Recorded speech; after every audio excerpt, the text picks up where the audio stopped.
Le Torana, et merci de m'avoir invité. Je vais vous parler en un quart d'heure, puisque cette question de la scientificité est une question extraordinairement actuelle. Et je vais vous donner trois anecdotes.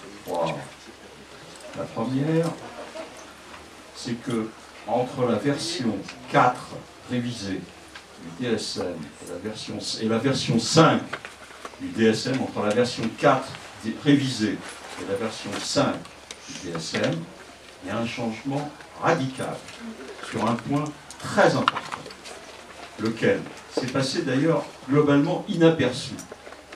C'est le changement de catégorie concernant l'hyperactivité, qu'on appelle maintenant le TDAH, ADHD. Jusqu'aux années, je dirais, 1994, le DSM-4 révisé, le trouble déficitaire de l'attention avec ou sans hyperactivité était considéré comme un trouble des conduites, comme un trouble du comportement. À partir du DSM-5, c'est devenu un trouble neurodéveloppemental. Or, qu'est-ce que c'est? Qui est diagnostiqué actuellement en France à 99% TDAH? Ce sont des enfants que je qualifierais de ingérables. Ingérables, au sens fort, ingérables par les familles. J'en reçois tous les jours. Ingérables par les familles, ingérables par l'école, ingérables par la société telle qu'elle est. Autrement dit, le DSM-5, c'est un raccourci, mais à mon avis, il est juste, à procéder à une naturalisation de l'ingérable. Alors ça, je ne sais pas si vous réalisez les éventuelles conséquences éthiques, politiques, de ce genre de passage du trouble du comportement au trouble neurodéveloppemental. D'ailleurs, la pédopsychiatrie, je ne suis pas prophète, j'en sais rien, mais j'imagine que la pédopsychiatrie va être divisée en deux catégories, pas 10, 20, deux catégories. Les troubles neurodéveloppementaux d'un côté et le post-traumatique de l'autre. C'est tout ce qui restera et il faudra bien se mettre dans une ou l'autre des catégories. Alors, cette naturalisation de l'ingérable, c'est évidemment fait au nom de la science. C'est ça le problème qui est le plus urgent à débattre et le plus urgent à contrer d'une certaine façon. L'autre mauvaise nouvelle, c'est qu'on nous explique, et quand je rencontre des gens de la haute administration, j'en ai vu quelqu'un qui dirigeait l'ARS dans le 9-3, pas plus tard que lundi dernier, lui il était particulièrement sympathique, mais il est bien évident que pour lui la psychanalyse n'est pas scientifique. Ça va de soi, c'est devenu une sorte de doxa qui est dans un état partisan où l'administration prend position, au lieu de rester dans une neutralité républicaine, elle prend position contre la psychanalyse. Donc il y a là aussi l'urgence à rétablir un certain nombre de choses. Deuxième point, la psychiatrie biologique existe-t-elle? C'est une vraie question. En réalité, elle n'existe pas. Ce qui existe, et c'est là la confusion qui est d'une certaine façon relativement malhonnête, c'est qu'on appelle psychiatrie biologique en fait la psychiatrie pharmacologique. Alors c'est pas la même chose. La psychiatrie pharmacologique, elle existe. Effectivement, il y a un certain nombre de produits qui ont des effets sur le cerveau indiscutables et qui peuvent entraîner effectivement un certain apaisement, voire un apaisement certain, et qui peuvent être utilisés, que j'utilise, moi, comme médecin psychiatre, mais ça n'est pas de la psychiatrie biologique. Il n'y a aucune preuve scientifique qu'elle guérisse, hein, comme les antibiotiques qui agissent sur les germes, on n'est pas du tout là-dedans. Il n'y a pas d'agent causal, c'est une petite biologie imaginaire, et en fait, c'est un peu souvent au hasard, et comme ça, que du bricolage, qu'on produit un effet et que surtout on arrive à créer un nouveau produit. Donc la psychiatrie biologique existera peut-être un jour, je n'en sais rien, mais pour l'instant elle est très peu. Lisez ce qu'en dit François Gonon, qui est beaucoup plus compétent que moi, puisque c'est un neurobiologiste, il parle d'une bulle spéculative, c'est-à-dire qu'il y a une rhétorique de la promesse tout le temps, on va trouver les gènes d'eux, on va trouver ceci, cela. En réalité ça fait 40 ans qu'on me dit qu'on va trouver, mais bon, on trouvera peut-être un jour, et je ne serai plus là. De toute façon, pour l'instant, je dis, à l'heure actuelle, la psychiatrie biologique n'existe pas encore, il n'existe que la psychiatrie pharmacologique. Et on doit rétablir la vérité, c'est-à-dire effectivement que la psychiatrie pharmacologique, ça n'est pas la psychiatrie biologique. Alors, bonne nouvelle, dans un tout autre champ, je vais souvent en Allemagne et à Zurich, en Suisse, parce que je travaille avec des psychanalystes germanophones. Et ça me fait du bien, parce que j'en ai un peu marre de travailler qu'avec les anglophones, ça me fait du bien de travailler aussi avec les germanophones. Et j'ai, à cette occasion, rencontré un certain nombre de philosophes allemands. Et je leur ai demandé, comme ça, un peu naïvement, où en est l'école de Francfort? Puisque moi, pour moi, les liens entre la psychanalyse et la philosophie, c'est aussi l'école de Francfort. Parce que quand même, Horkheimer a fait une tranche d'analyse. Adorno a consigné tous ses rêves, toute sa vie. Il n'a jamais été voir un analyste, mais il a consigné tous ses rêves. Et d'ailleurs, c'est très intéressant, ces rêves. C'est une mine clinique intéressante. Alors, j'ai demandé, bon, par ailleurs, évidemment, il y avait des liens théoriques entre la psychanalyse et l'école de Francfort, la critique sociale. Entre la critique sociale, le mouvement de la critique sociale. J'ai demandé, parce que moi, à mon avis, depuis que Habermas avait repris l'école de Francfort, le lien était coupé complètement. Et alors, je ne sais pas si Paul-Laurent Assoun ou mon voisin connaissent sûrement mieux que moi cette question, mais Axel Honneth, qui est effectivement le nouveau directeur de l'école de Francfort, se réintéresse de façon très approfondie à la psychanalyse. Donc il y a un retour, et pourquoi ? Parce qu'ils se sont aperçus que Freud, ils n'ont pas, à mon avis, utilisé Lacan, on pourrait aussi utiliser Lacan, les prolongements que Lacan a fait sur Freud, que la psychanalyse a des opérateurs critiques qui sont structurels. C'est là, en ce sens, que ça rejoint la science. Ce n'est pas des opérateurs critiques qui soient conjoncturels ou historiquement datés, il y en a certains. Il y en a d'autres qui sont structurels. Je pense par exemple à l'opérateur critique de la pulsion. La pulsion, c'est un opérateur critique qu'on peut faire jouer, ou Thanatos, ou Eros et Thanatos.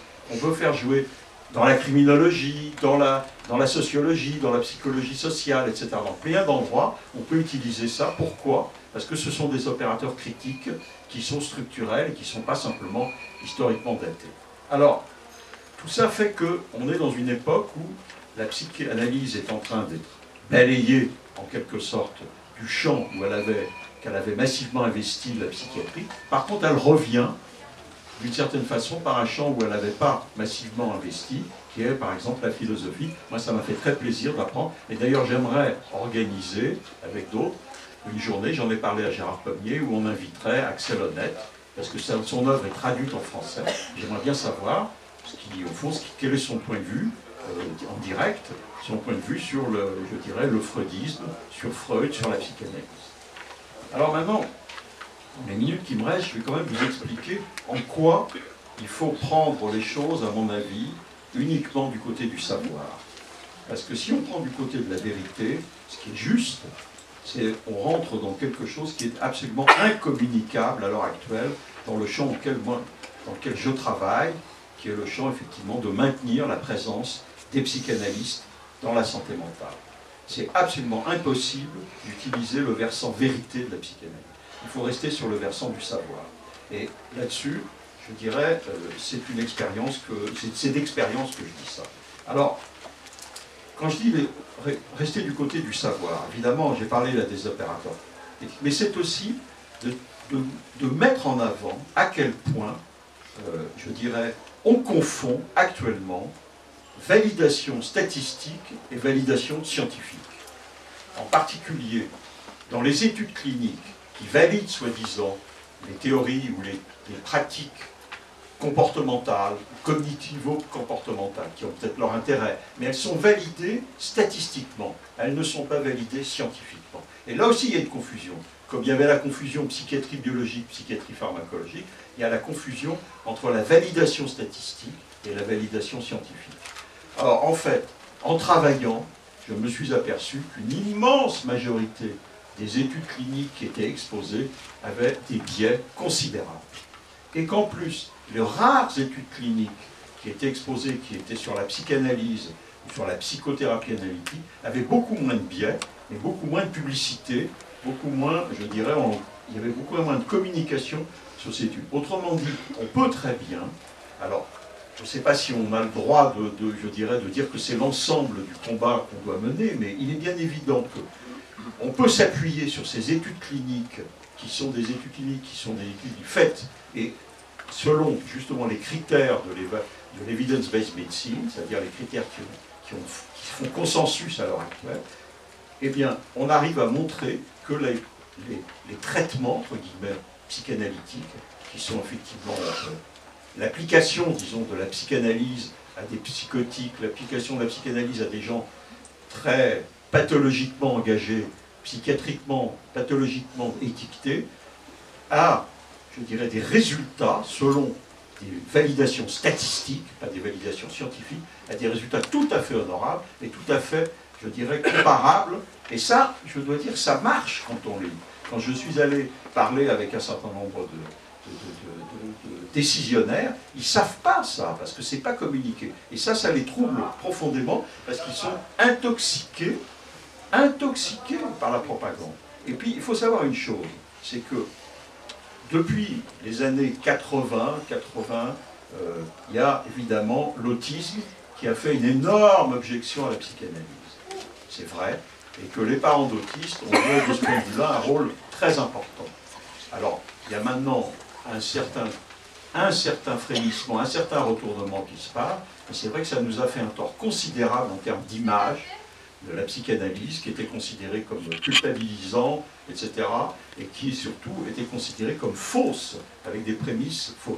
D'ailleurs, il y a un livre que Marie-Solin m'a conseillé de lire, et bien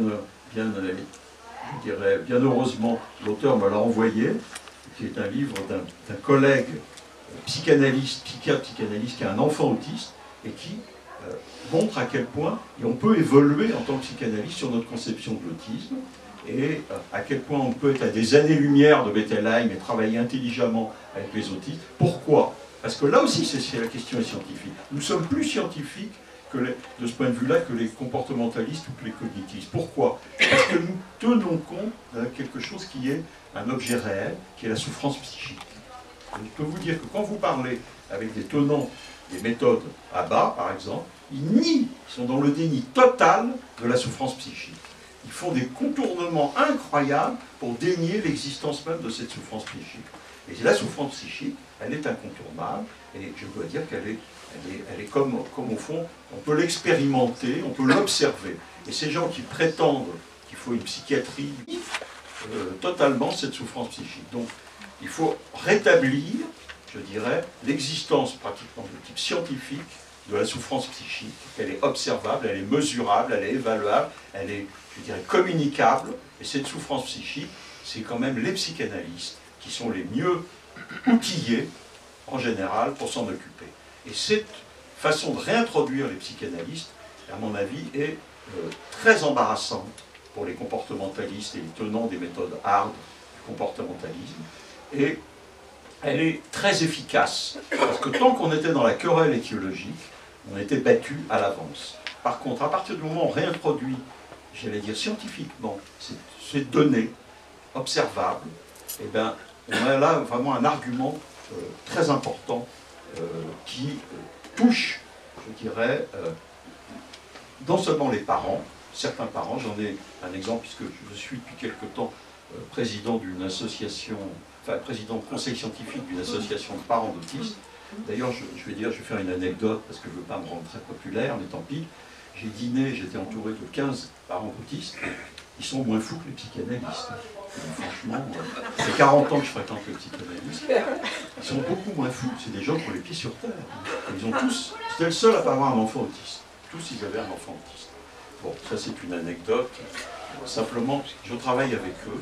C'est absolument extraordinaire. Et d'ailleurs, je vous révèle que bientôt, probablement dans Libération, il y aura une page entière qui va être sur la question de l'inclusion. Et ça va être un manifeste qui va être produit justement par ces parents d'autistes, par cette association, et qui va faire très mal. Parce que maintenant, on a appris des Américains, enfin, moi j'ai appris des Américains comment il fallait faire. Si on veut vraiment communiquer, il faut un cabinet de lobbying, un cabinet d'avocats et un cabinet de communication. C'est les 3 cabinets. Autrement dit, il faut $1 million. Alors, donc, et ces gens-là, ils n'ont peut-être pas $1 million, mais ils font la même chose. Ils font la même chose en France, et c'est ce que faisaient les associations de parents autistes depuis maintenant des années. Ils avaient 3 cabinets, l'un qui est lobbying à Bruxelles, lobbying aux Nations Unies, lobbying en France, et puis un cabinet d'avocats et puis un cabinet de communication avec une veille qui faisait qu'on était battus à plat de couture, nous les psychanalystes, sur cette question. Alors, je vais continuer sur un... Tout à l'heure, Gorana a parlé de Copernic et de Darwin. Mais attention, justement, je pense que cette phrase de Freud, disant qu'il était le troisième larron après Copernic et après Darwin, c'est très dangereux. C'est très dangereux parce que ça, c'est le Freud, je dirais, dans sa première époque, le Freud naturaliste, le Freud scientiste, et que bon, c'est peut-être une petite poussée de narcissisme qu'il a eue en disant cela, mais il faut savoir que ce darwinisme, et Paul-Laurent Assoud, je me souviens d'avoir lu un livre de toi il y a des années sur cette question, tu le démontres très bien, c'est du darwinisme, c'est pas Darwin lui-même, c'est du darwinisme, et qui était... Ça se trouve chez Haeckel. Ça se trouve chez Haeckel et chez Dubois-Reymond. Et chez Dubois-Reymond qui sont les pires, je veux dire, les pires naturalistes allemands. Enfin bon, tu préciseras. Il faut prendre ça avec une grande. En tout cas, Haeckel, c'est sûr. Haeckel, c'est sûr. Et donc, qui sont des... Donc, d'une certaine façon, Freud se mettait dans la généalogie du naturalisme. Et ça, c'est quand même très embêtant. Donc, on ne doit pas reprendre ça de façon, je dirais, gourmande, ou même de façon non éclairée. Parce que c'est vraiment quelque chose qui n'est pas évident du tout. Alors, je terminerai sur au fond, on a l'impression que quand on parle avec, je dirais, un certain nombre de psychanalystes, là aussi je ne vais pas être très populaire, tant pis, je veux dire, j'ai l'impression de parler avec des gens qui, comment dirais-je, ont passé 30 ans ou 40 ans le nez, de façon très intelligente d'ailleurs, parfois le nez dans les séminaires et dans les écrits de Lacan. Ils n'ont fait que ça. Ils n'ont pas vu que le mur de Berlin était tombé et que maintenant la psychiatrie ne s'intéressait pratiquement plus à la psychanalyse, en tout cas dans le monde entier, à quelques exceptions près. Ça, c'est quand même un problème. Et puis surtout, je dirais, moi je suis, si on ne tient pas cette question du savoir, cette question, je dirais, de la scientificité, quand je dis on va tomber dans la religion, c'est-à-dire quoi? C'est-à-dire une lecture de Freud, une lecture de Lacan, un peu à la manière, là je dirais de façon métaphorique, et je sais de quoi je parle, petit enfant de rabbin, qui dit ça comme le Talmud, ou de curé défroqué, qui dit ça comme les écrits du père de l'Église. Et ça c'est quand même très problématique, et ça détruit profondément, même si c'est très intéressant parfois ce qui a été dit, je ne le conteste pas, mais ça détruit profondément l'image de la psychanalyse d'une manière générale. Donc il faut rétablir, je dirais, le versant savoir de la psychanalyse, le versant, je dirais, opérateur critique structurel de la psychanalyse, et le versant, je dirais, efficacité, le versant, je dirais, scientificité de la psychanalyse. Et ça, je peux dire que, de mon point de vue, je vais m'y employer à mon petit niveau, mais je remercie ceux qui ont organisé cette journée, parce que c'est une étape. En général, quand on parlait d'efficacité ou de scientificité, on se heurtait finalement à des objections que moi je considère comme dogmatiques. Et qu'en fait, il faut continuer. Ça ne veut pas dire que toute la psychanalyse est scientifique, ça ne veut pas dire la scientificité, ça ne veut pas dire scientifique au sens de la science dure, mais scientificité, c'est très important, et aussi efficacité, c'est très important, et ce sont deux termes que nous ne devons pas récuser, même s'ils sont employés, en particulier pour l'efficacité, sont employés dans la médico-économie, c'est l'efficacy et l'effectiveness britannique et anglo-saxonne. N'empêche, c'est très important de montrer que nous avons une efficacité quand nous nous occupons des patients et que nous avons une efficacité évaluable, une efficacité mesurable, avec des études honnêtes et qui ne sont pas nécessairement des études calquées sur les études des médicaments, c'est-à-dire les études cliniques randomisées. En particulier les cas singuliers, parce que comme le disait Lévinas, le singulier ouvre sur l'infini, et qu'avec un cas singulier, on peut approfondir indéfiniment un certain nombre de choses, et en particulier, ça donne un maximum de ça. Le cas d'Aura, je suis désolé, mais il a permis un savoir considérable sur l'inconscient. L'homo loup, pareil. Donc ce sont des cas qui sont effectivement très bas dans l'échelle de l'évaluation de l'évidence-based meeting et qui sont des cas qui permettent l'acquisition d'un savoir considérable et qui se transmettent de génération en génération.